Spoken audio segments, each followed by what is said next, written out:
بسم اللہ الرحمن الرحیم۔ السلام علیکم ورحمۃ اللہ وبرکاتہ۔ ماں باپ کی ناقدری کرنے والے ذرا اس حدیث کے واقعہ کا حرف بحرف پڑھیے اور اپنی دنیا اور آخرت درست کر لیجئے۔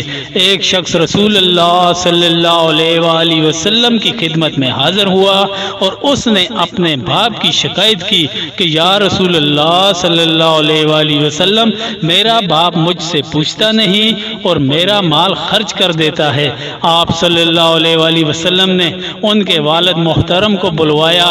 جب ان کے والد کو پتہ چلا کہ میرے بیٹے نے رسول اللہ صلی اللہ علیہ وآلہ وسلم سے میری شکایت کی ہے تو دل میں رنجیدہ ہوئے اور رسول اللہ صلی اللہ علیہ وسلم کی خدمت میں حاضری کے لیے چل دیے۔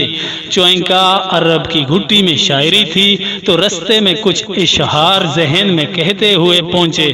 ادھر بارگاہ رسالت میں پہنچنے سے پہلے جبرائیل علیہ السلام آپ صلی اللہ علیہ وآلہ وسلم کی خدمت میں حاضر ہوئے اور فرمایا، اللہ سبحانہ وتعالی نے فرمایا ہے کہ ان کا معاملہ بعد میں سنیے گا، پہلے وہ اشعار سنیں جو وہ سوچتے ہوئے آ رہے ہیں۔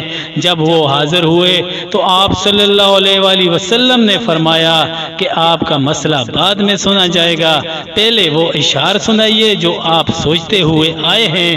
وہ مخلص صحابی تھے، یہ سن کر وہ رونے لگے کہ جو اشعار ابھی میری زبان سے ادا بھی نہیں ہوئے، میرے اپنے کانوں نے بھی نہیں سنے، آپ کے رب نے وہ بھی سن لیے اور آپ صلی اللہ علیہ وسلم کو بتا بھی دیا۔ آپ صلی اللہ علیہ وآلہ وسلم نے فرمایا کہ وہ کیا اشعار تھے، ہمیں سنائیں۔ ان صحابی نے اشعار پڑھنا شروع کیے۔ آپ کو ان کا آسان ترجمہ بتانے کی کوشش کرتے ہیں، کیونکہ جو اشعار تھے اور جس اعلیٰ پائے کے تھے اور جو جذبات کی کیفیت تھی، ان کی صحیح ترجمانی اردو میں مشکل ہے۔ بہرحال اشعار کچھ اس طرح سے تھے کہ اے میرے بیٹے، جس دن تو پیدا ہوا ہماری محنت کے دن تبھی سے شروع ہو گئے۔ تو روتا تھا، ہم سو نہیں سکتے تھے، تو نہیں کھاتا تھا تو ہم کھا نہیں سکتے تھے، تو بیمار ہو جاتا تو تجھے لیے کبھی کسی طبیب کے پاس علاج معالجے کے لیے مارے پھرتے تھے کہ کہیں تجھے کچھ ہو نہ جائے، کہیں مر نہ جائے۔ حالانکہ موت الگ چیز ہے اور بیماری الگ چیز ہے۔ پھر تجھے گرمی سے بچانے کے لیے میں دن رات کام کرتا رہا کہ میرے بیٹے کو ٹھنڈی چھاؤں مل جائے۔ ٹھنڈ سے بچانے کے لیے میں نے پتھر توڑے، تغاریاں اٹھائیں کہ میرے بچے کو گرمی نہ مل جائے۔ جو کمایا تیرے لیے، جو بچایا تیرے لیے، تیری جوانی کے خواب دیکھنے کے لیے میں نے دن رات اتنی محنت کی کہ اب میری ہڈیاں تک کمزور ہو گئی ہیں، لیکن تو کڑیل جوان ہو گیا ہے۔ پھر مجھ پر خزاں نے ڈیرے ڈال لیے، لیکن تجھ پر بہار آ گئی۔ میں جھک گیا، تو سیدھا ہو گیا۔ اب میری خواہش اور امید پوری ہوئی کہ اب تو ہرا بھرا ہو گیا ہے۔ چل اب زندگی کی آخری سانسیں تیری چھاؤں میں بیٹھ کر گزار دوں گا۔ مگر یہ کیا ہوا کہ جوانی آتے ہی تیرے تیور بدل گئے، تیری آنکھیں ماتھے پر چڑھ گئیں۔ تو ایسے بات کرتا ہے کہ جیسے میرا سینہ پھاڑ کر رکھ دیتا ہے۔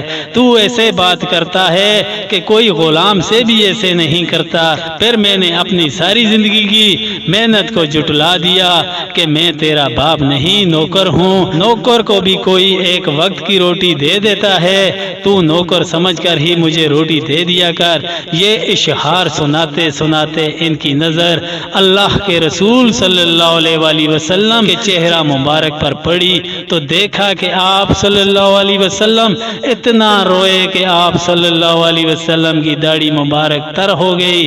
آپ صلی اللہ علیہ وآلہ وسلم جلال میں اپنی جگہ سے اٹھے، فرمایا کہ انتا وما لکا لبیک، تو اور تیرا سب کچھ تیرے باپ کا ہے، تو اور تیرا سب کچھ تیرے باپ کا ہے، تو اور تیرا سب کچھ تیرے باپ کا ہے۔ اللہ تعالیٰ سے دعا کرتا ہوں کہ اللہ تعالیٰ ہم سب مسلمانوں کو اپنے اپنے والدین کی خدمت کر کے دنیا اور آخرت کی کامیابی و کامرانی سے سرفراز فرمائیں، آمین۔ اللہ ہم سب کی زندگی میں آسانیاں عطا فرمائے، آمین ثم آمین۔